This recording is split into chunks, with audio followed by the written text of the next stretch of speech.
Thank you all for being here. I appreciate it. So I'm gonna show some slides, and they're probably gonna be hard to see. So maybe if afterwards you want to come up and take a look at them.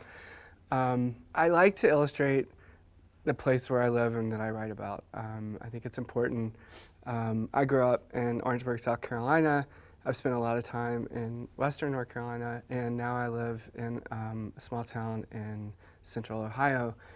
And the town that I write about in this book is called Newark, Ohio. It's about 45 minutes, maybe faster if you're driving quickly, from Columbus, Ohio. It's a Rust Belt community that is right now in for some big changes. If you've heard of the CHIPS Act, that was passed largely because of the county that I live in. We are on the cusp of building two enormous Intel fabs in Licking County, so not too far from where a lot of this took place. I'm a journalist. I'm a professor too, but I'm a journalist when I'm having the most fun. I write about the overdose crisis. I write about harm reduction mostly. I cover mostly Central Ohio, but I also cover the rest of the state and West Virginia. And this book is the culmination of about 4 years of reporting on the community and on the overdose crisis. And the reason I started writing about this was because so many people were dying. Last year, 107,000 people died in the United States plus. In Ohio, 5,200. In the county where I live, 47. And we're looking to actually probably surpass that this year. All indications are that we are going to. I would like to at some point maybe I will try to explain a little bit about why all this is happening, why it's happening the way it's happening now. But I can tell you it's not getting better, and there's some very specific reasons for that. But I do think there's some reason for hope, and that's one of the reasons why I wrote this book. I felt like media coverage of the state where I lived and of the community that I lived in tended to focus on the bodies, and I think in very grim ways. There was a story about the coroner in Akron, Ohio.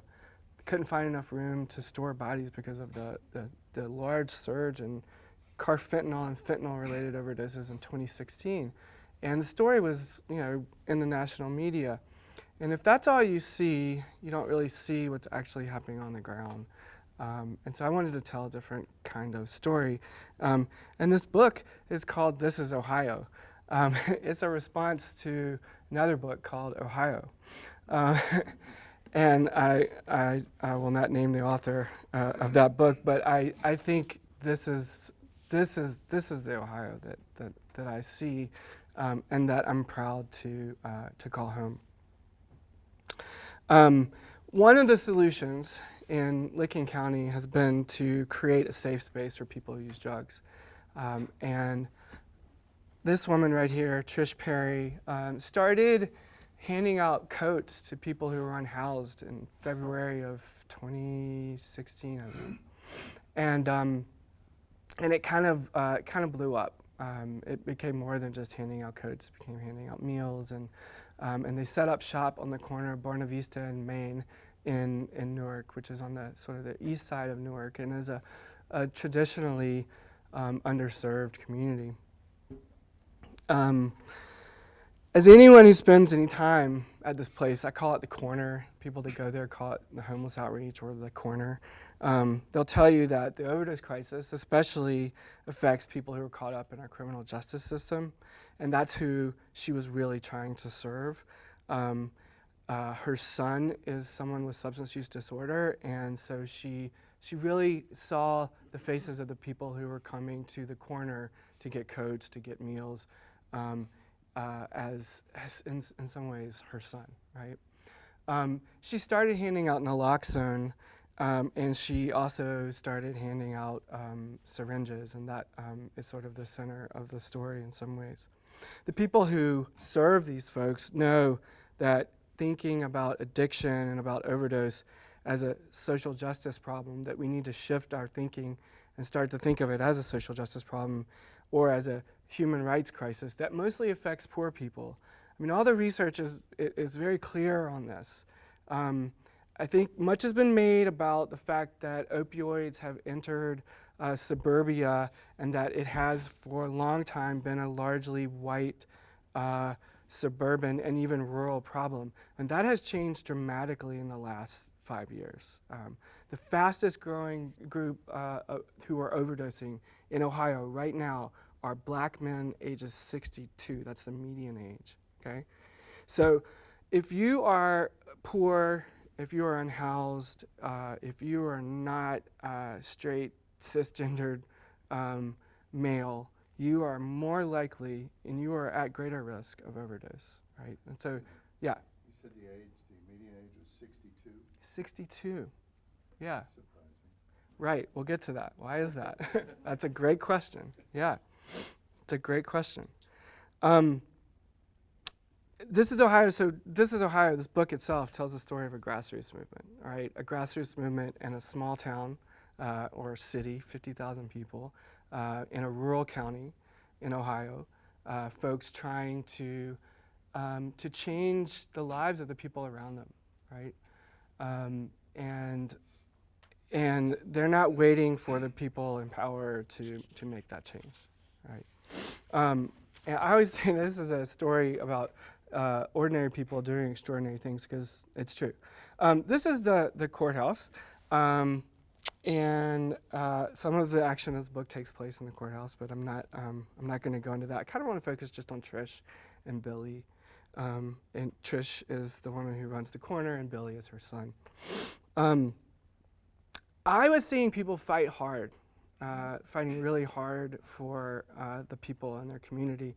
And I actually, like, when I asked a friend of mine to take this shot, because this was just a plan for a cover, I wanted it to look like these sort of fierce people from like a superhero movie or something like that. And that's kind of how I think of them in some ways. They are the heroes of this book. These are all people who are volunteering to help people who are unhoused, but also to bring harm reduction to Licking County. Harm reduction. Before I read, I'm going to read a little bit, but before I do that, harm reduction. What is harm reduction? So harm reduction is a public health approach to addressing the harms of substance use. Right. That's one way of thinking of it. The other way of thinking of it is that harm reduction is actually a social justice movement to address the harms not only of substance use, but of the drug war, right? And I think that's, to me, that became painfully apparent as I reported this book and as I continue to report on it. The overdose crisis is not going to end until the drug war ends. That's pretty clear to me at this point. So Newark, Ohio, where this book takes place, was once home to people who crafted amazing earthworks and mounds. Actually, we're about to hopefully become a UNESCO World Heritage Site because of the earthworks in our county. And then later on, it became a place where people built. It was a crossroads for industry, for canals and railroads. A big hub for railroads in Licking County for many, many years. And I think this is part of the story. The story of Newark is the same as in many places. As the world became more connected and local companies were gobbled up by bigger ones, having agriculture and being close to Columbus has always given Newark a base, has always helped support this place. But now farmland is slowly disappearing, and Licking County is kind of moving closer to Columbus. In 10 years, Newark could be part of a central Ohio megalopolis. But I suspect it will retain its scrappy, no-nonsense identity, rooted firmly in its manufacturing past. Blocks from the county courthouse is the Works, an interactive museum focused primarily on the history of industry in Licking County. On the second floor, in addition to the giant bones of a mastodon, You'll find cases full of things that people in his community once made: stoves, glass bowls and plates, and so on. The display is at once a paean and a dirge. There's a photo in one of the employees of Whirl Stove Company from around 1892. Maybe 80 men stand in front of a brick building with 2 large windows. Some are propped up on the sills. They are dressed in filthy work clothes, light cotton shirts and pants, covered in sweat and dirt. Some wear no shirts at all, only suspenders. Lots of mustaches, folded arms, serious faces. One man looks off to his right. The man next to him with massive biceps looks directly into the camera. Here and there, if you look closely, you can see a few children. And down in the front row, just off center, a man with his head cocked to the left with a slight grin.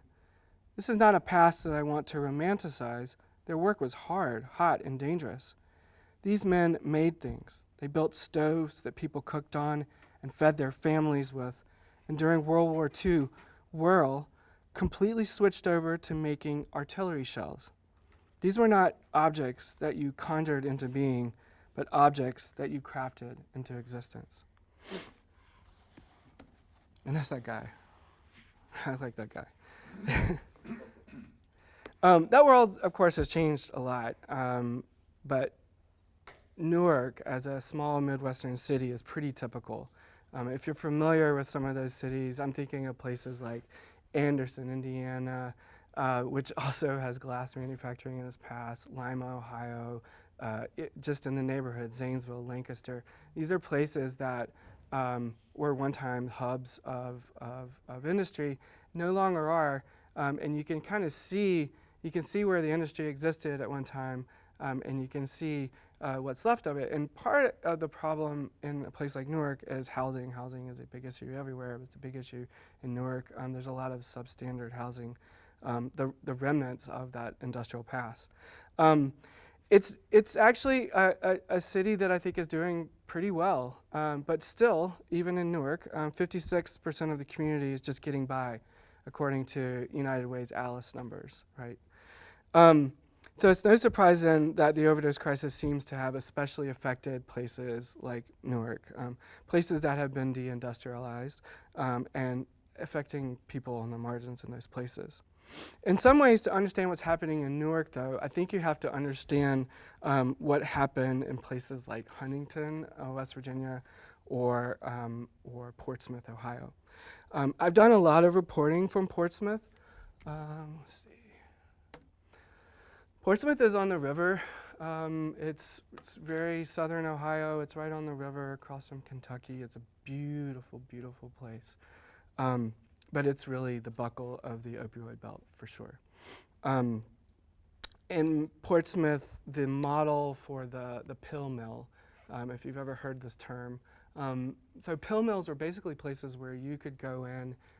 There was a doctor there who would, ask you if you had any pain. You could say yes. You would get a script for hundreds of Percocets, oxycodone, etc. Right? And those places existed for years, especially down in Portsmouth. And in some ways, it gave people, it caused some people to become addicted to oxy and to Percocet and to opioids in general. In 2011, the state decided, after much grassroots organizing in Portsmouth and other places, to get the state to shut down these pill mills, and the state did in 2011. Great. Not so great, right?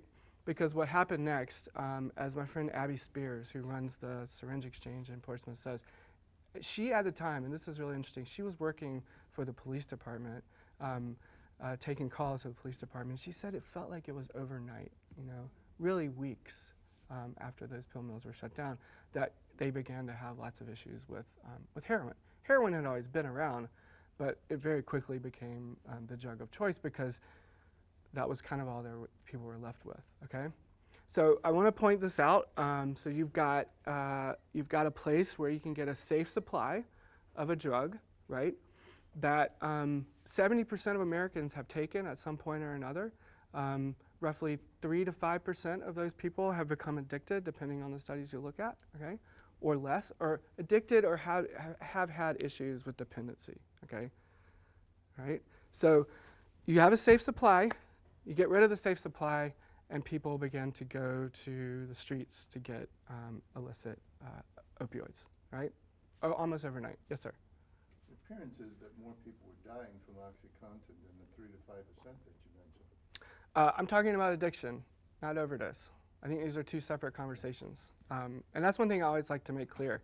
The title of my book is The Overdose Crisis, not the opioid epidemic or the opioid crisis. I think those are kind of separate conversations. They're intertwined. The thing that I'm most concerned about as a journalist and as a human being is that so many people are dying of overdose, right? And not everyone who uses opioids has substance use disorder or is addicted, right? I think we conflate these two things. Popular culture does a really good job of that. Addiction doesn't always happen like it happens on TV too, right? But the thing that I'm really focused on is overdose. There were not as many overdoses in Portsmouth when they had Oxy on the streets. There just weren't. There were a lot more overdoses since then. And now Portsmouth in Scioto County is sort of, in Ohio at least, is one of the, in terms of per capita, it has the highest overdose rate, second or first. Yeah. Y'all can ask questions, I don't mind. Normally I just do a talk, but we got a good sized crowd, so I can just, so if you do have questions, please ask for me to clarify. So that's where we are, right? So we get to this place where, there is no safe supply, right? And it's all heroin. And people who had been taking Percocets or Oxys recreationally or because they had substance use disorder begin to try out heroin in lots of different forms, okay? There's one book that will say that it was all black tar, but that's not true. It was a lot of different things. There was a lot of stuff on the streets. By about 2014, 2015, we began to see fentanyl, right? And then maybe you heard about fentanyl begins to enter the supply. It hits the supply in a big way in 2016, 2017 in Ohio when we get carfentanil, which people talk about as a elephant tranquilizer, okay? But it's a really powerful opioid. And someone in Akron, I think, and someone in Springfield, and someone in Cincinnati got shipments of carfentanil and it hit the streets in Ohio, and lots of people died very quickly, right? So then that was when people were like, oh no, the drug supply is different. It's not all heroin. If anyone tells you that there's heroin on the streets of the United States right now, they are lying. There is no heroin, okay? So we've got to the place where we had this thing, right? We had these drugs that were manufactured, and now we have mostly fentanyl, okay? Enter Trish Perry, right? Trish Perry, right around 2015, when I started reporting on this, kind of came across my radar as a really interesting human being who was trying to get the county, Licking County where I live, to change its public health policies. And she had a tendency to tick a lot of people off, so I knew she'd be a great character. Women like Trish Perry are part of a new wave. Call them activists, organizers, citizens. Call them warriors. They are on the ground, on the phone, on social media. They are fighting this overdose crisis. They counsel people who use drugs, helping them get into treatment, and they advocate for them. They sit in hospital ERs with people awaiting withdrawal management. They distribute naloxone to anyone who'll take it. They are, and this is important, mostly mothers. I've met many fathers who care for and advocate for their sons and daughters with substance use disorder, but mothers seem to make up the majority of those people on the front lines, the ones starting organizations, lobbying legislators, counseling others. In Licking County, Trish especially has gained a reputation, for better or worse, as a mother not to be messed with, a mother who will go to the mat for her child. Sometimes she can piss people off, online and in person. She is honest to a fault, fueled by righteous anger at some times and sweet, non-judgmental love at others. Trish and I are still very close, and she texts me about something that's happening, and she is enraged, and she wants to know what I'm going to do about it all the time. Just yesterday, actually. Yeah. She tells me of a time in the local ER with Billy, her son. His veins were so blown out that the nurse was flummoxed. And I remember feeling ashamed, she says, and she starts crying. Trish has learned, though, not to be ashamed. On the top of her right arm is a semicolon tattoo, a Christmas gift from Billy, with "Blessed, never give up," over a background of pastels, green, red, and purple, with seagulls flying above. The semicolon is there to separate one story from the next story yet to be written, one tragedy from one triumph, one collapse from one recovery. She shows it off with pride because getting people's attention about addiction and overdose is her life's work. In addition to working 40 hours a week at a pet store, she is taking classes to earn her bachelor's degree, helping to raise her grandson, and caring for her father, who has cancer. She wakes up every morning at 4 o'clock to check her email, to schedule posts for a Facebook support group she runs, to write cards to prisoners and folks in treatment, and to read up on addiction and pending legislation. In the past year, she's hosted 3 naloxone trainings, spoken to 2 Ohio House committees, and organized an overdose awareness rally in Newark. Every day, she says, she's in the fight. Does everybody know what naloxone is? Everyone? Naloxone is the opioid overdose reversal drug, and some people call it Narcan. That's the generic is naloxone. It's very easy to use, and if you don't have any, it's not bad to have in your car. So she introduces me to her son, Billy, and I began talking to Billy quite a bit. And one of the things that I learned from Billy and from Trish was the ways in which stigma sort of shaped their experiences in our county. That people shunned Billy because he has substance use disorder. And people who also needed help were really afraid to go for help. And Trish has kind of become this mentor for a lot of families and friends and partners who are dealing with substance use disorder and their significant others, right? Because she is a bulldog and she will not take no for an answer, and she refuses to allow people to be treated like less than human, right? And I think that's one of the things about her that is that I feel like I was able to tackle some of my own biases, right? By watching how she negotiates the world. One of the things that she was trying to do with her son Billy was to begin advocating for a syringe exchange in Licking County.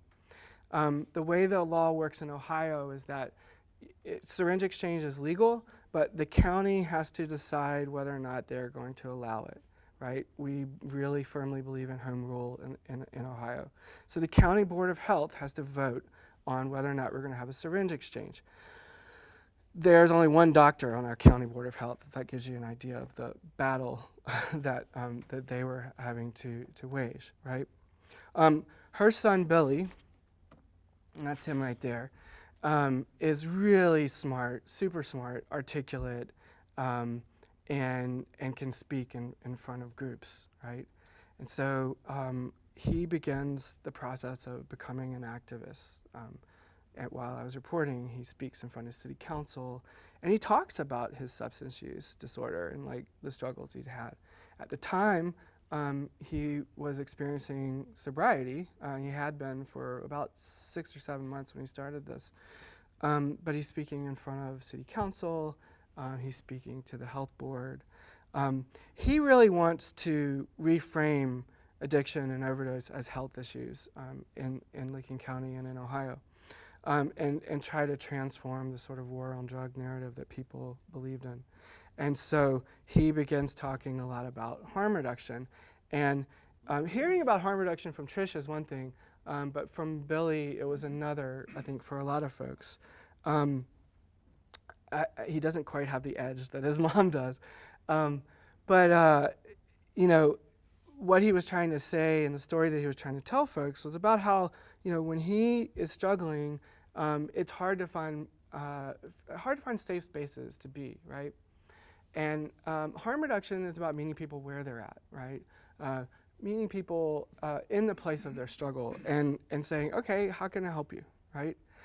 Which doesn't happen very often to to people who use drugs. It's about keeping people safe and alive, for sure, but it's also about making a human connection.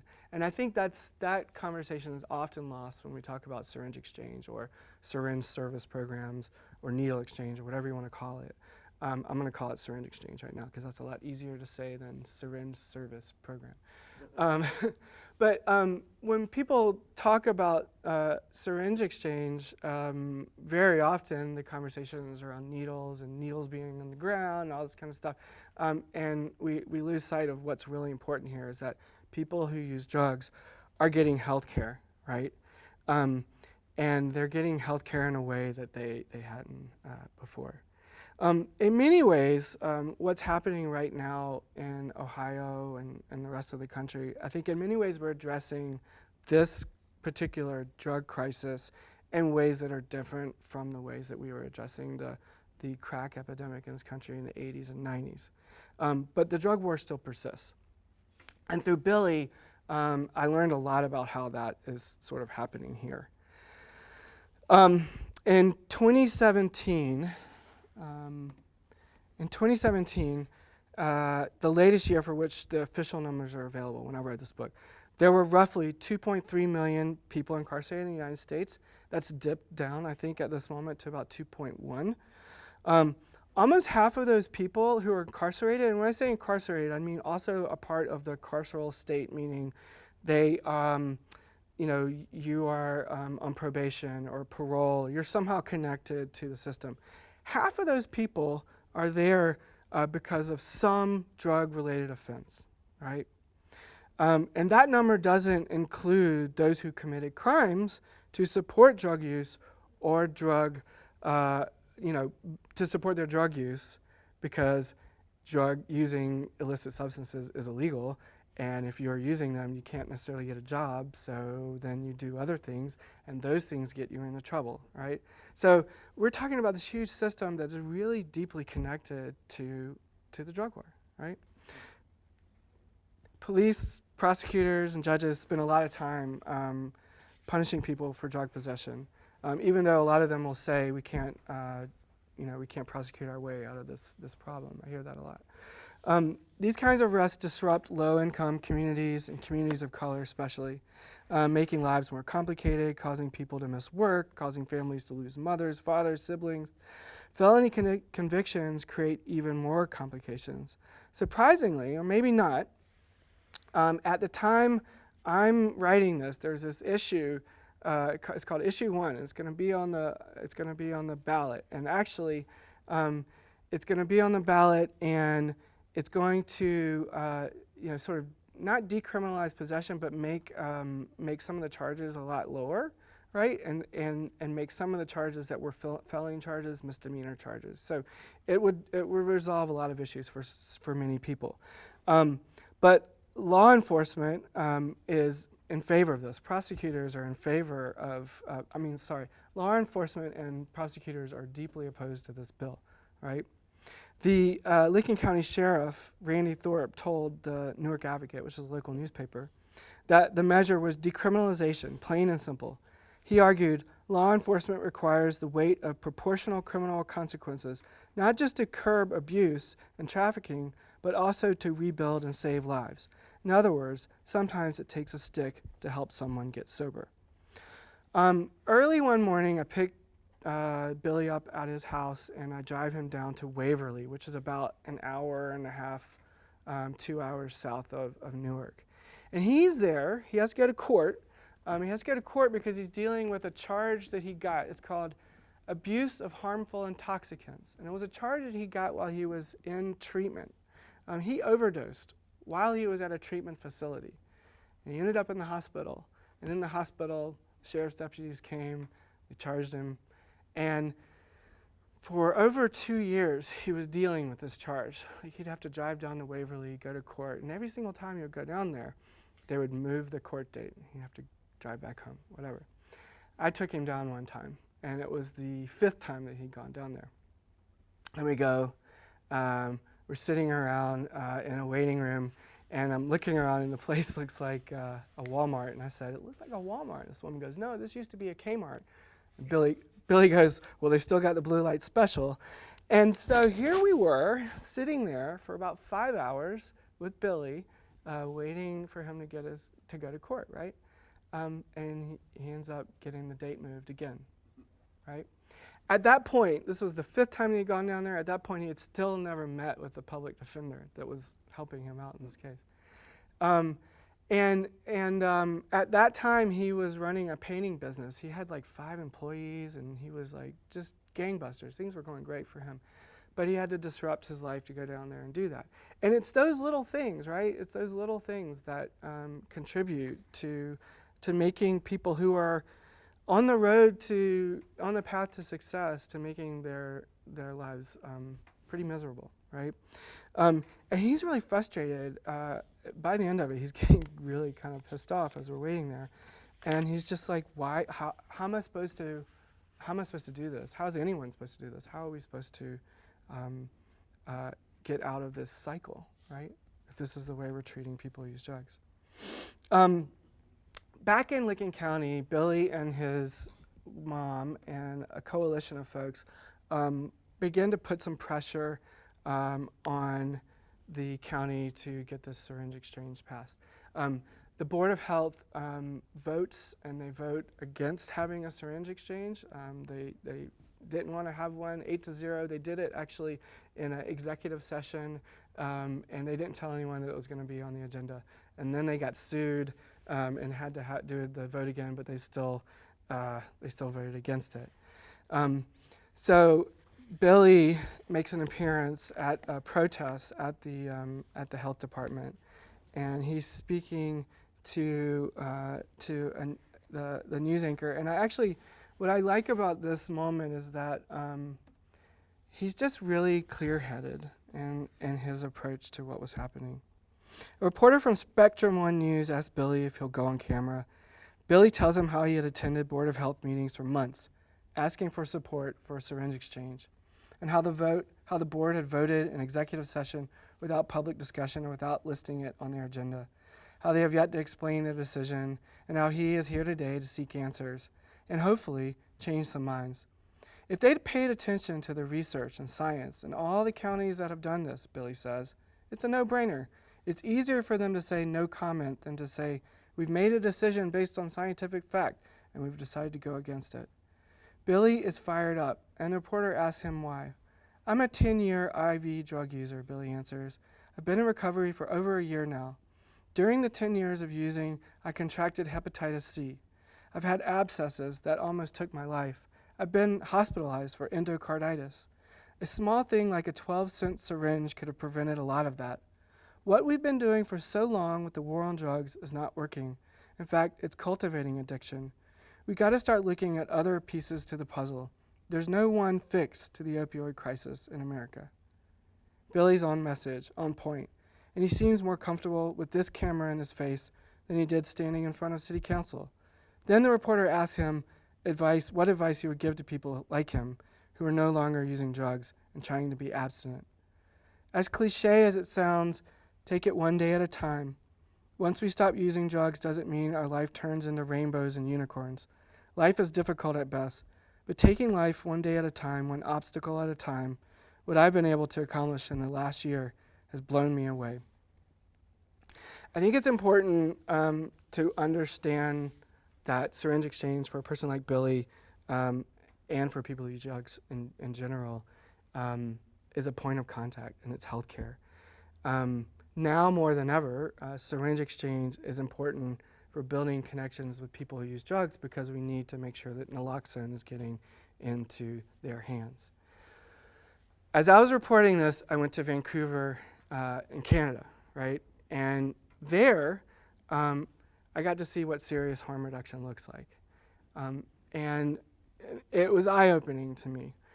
One of the things that kept happening while I was there was that I would tell them where I was from, and people would say that they were genuinely sorry. One woman gave me a hug. She's like, I am so sorry. When you look at the numbers per capita, Ohio versus Canada, Ohio is way ahead, right? Canada has serious harm reduction. Some of the things that they do there, they do heroin-assisted treatment or opioid-assisted treatment. So they actually use heroin in they give people heroin twice a day. They inject it, and that way they are not out in the streets getting whatever's out there, and they are staying safe, and they are staying in contact with health professionals. They are trying out using fentanyl instead of heroin now for some people, but the heroin that they get is diacetylmorphine, and it's actually from a lab in Switzerland, right? They do that. They use something called an overdose prevention site, a place where people can go and use drugs safely with others who are around them. I've since been to overdose prevention sites in New York City and in Denmark. I went to an overdose prevention site this summer in a town the size of Newark, Ohio, in Denmark. And it's a place where people could go and use drugs safely. No one has ever died there. People are not overdosing in Denmark the way that they are in Ohio. I think one of the reasons that things are different in Vancouver and in Canada is because they've allowed people who use drugs to participate in the conversation about how we address substance use disorder. They've allowed people who use drugs to be a part of the conversation about how we address overdose. And they've said, these are things that we need. These are things that would keep us safe. These are things that would keep us alive. That's beginning to happen in the United States in some places, but not fast enough. I think the emphasis is still on abstinence, and it precludes people from speaking. People who are using drugs are scared to speak in public because of the drug war, right? So we have this cycle here. But I think there's a lot of hope, and I think the hope is in these nascent grassroots organizers. I would say that like what is happening and what I describe happening in Newark, Ohio, is happening in cities and towns all over this country right now. And it's pretty impressive. And when those organizers are able to shift from just doing mutual aid work, which is really the core of what they do, towards helping make policy decisions, then things will change. I think the last thing I would say is I asked my friend Noah at one point to sum up my book in a meme, and he did. And it says, the social contract will save, and he says, the social contract is broken, renegotiate. And I actually think that's true. I think that until we get to the place where we, as a culture, allow someone like Billy to speak in the public sphere and begin to see what's happening as a public health crisis, generally see that as rather than a criminal one, then we're going to keep seeing a lot of bodies, But I think this is a story of hope. The people in this book give me a lot of hope, and there they are. And this says the axe doesn't have the last word. We have the last word. And I think, to me, that's what defines their grittiness, their scrappiness, and their hopefulness, despite it all.